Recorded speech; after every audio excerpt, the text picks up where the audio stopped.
is a Facebook post from a Harare tenant who is complaining about her landlord. She posted, ndichibva kuchurch ndakadedzwa nalandlord through the window, and when I got inside her house she told me kuti magetsi ayenda ende firiji yavo yakuyerera mvura. Semunhu ane muriwo imomo, I should come and mop. She went on to say that these are the things I should be considerate about, and also I should make it a point yekuya ndichigeza firiji semunhu ari kubatsirwa kuchengeta muriwo. Nai zvinoita here kuya kuzogeza firiji yevanhu considering kuti ndinotomboshaya muriwo vabika, and I thought that was the payment. Kana kuti I'm failing to read between the lines kuti amachada nefiriji yavo. So this is it seems also on Facebook.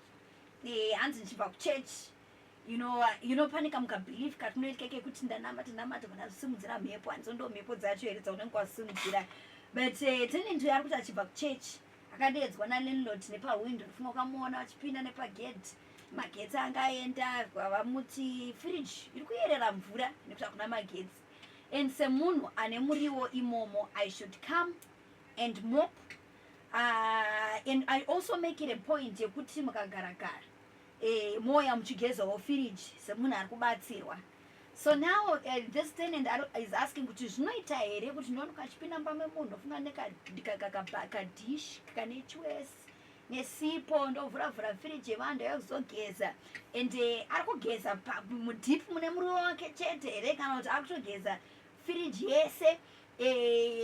Hanzi muitiwo zvinhu muita take notice ndezvekuti magetsi akaendawo, handiti munopota meya muchicheka kuti mvura isi kuyerera here, moyawo nemopu muchimopa mopa.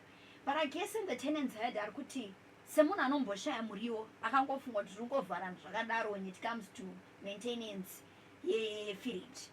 So I want to ask, what's your take on this? And zvinoita here, I understand semunhu ari kubatsirwa kuti ari kubatsirwa and maintenance yakamira sei.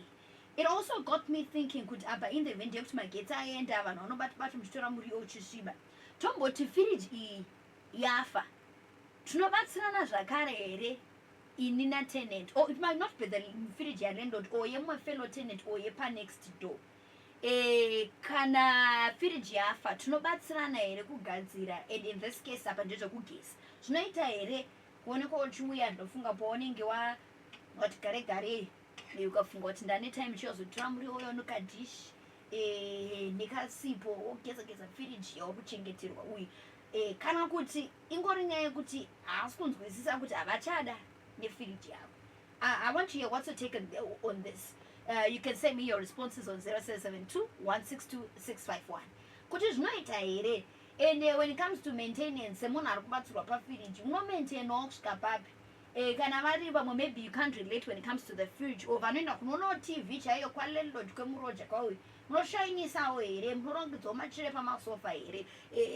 To what extent should you help with the upkeep yepauri kubatsirwa? Hanzi tichadzidza kutenga kamuriwo kedu every day zvekupiwa maconditions izvobodo, but ndiuri kubatsirwa wabatsirikika woyo wogeza gezowo, handiti iwe wakwanisa kutenga ungatadzawo kuya nekabika dhishi. Hanzi tenant ngaatenge yake firiji zvisanetse. Ndira munhu ari kubatsirwa vaniti zvinenge zvichiramba munhu asi kubatsirwa. Hanzi tenant should buy your own fridge kana aita mari. In the meantime hanzi kana mari ndopasina kandoya kutora kuti hapana mari. Hanzi guys hanzi chingosiyai kakadhiri kekuisa masini mafiriji evanhu.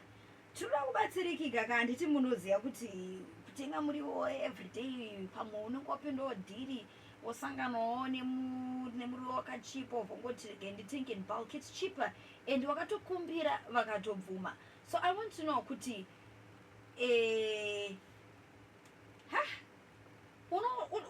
unobatsirwa pa-upkeep yepauri kubatsirwa kusvika papi?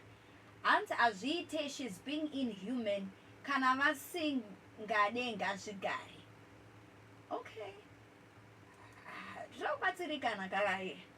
So designer Hessing says, guys, chingosiyai madhiri ekuisa masini, chingosiyai madhiri ekuisa masini mafiriji evanhu izvi. I think angoti ita with what we have.